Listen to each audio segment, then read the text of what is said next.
তো অধ্যায় থেকে আমরা পড়াটা শিখব। ষোড়শ অধ্যায়ের নাম কি? দৈবাসুর সম্পদ বিভাগীয়। এখান থেকে কত নাম্বার শ্লোকটা শিখব? 3 নম্বর শ্লোক। কে বলেছেন 3 নম্বর শ্লোক?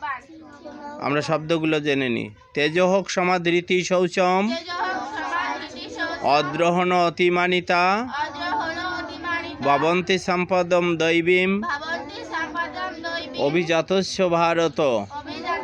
তেজোহোক সমাধৃতি শৌচম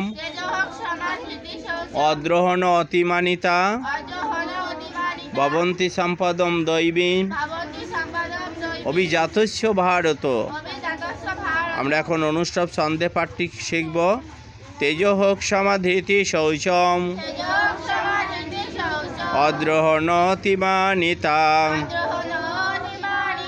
ভবন্তি সম্পদম দৈবীম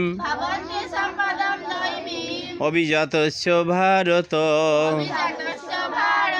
তেজোহোক সমাধৃতি শৌচম অদ্রোহণ অতিমানিতা ভবন্তি সম্পদম দৈবীম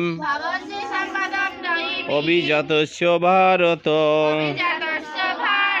শ্রী ভগবান বললেন, তেজস্বিতা, ক্ষমা, ধৈর্য, শারীরিক শুদ্ধি, শত্রুভাব না রাখা ও অহংকার শূন্যতা এই 6টি দৈবীভাব সম্পন্ন মানুষের লক্ষণ।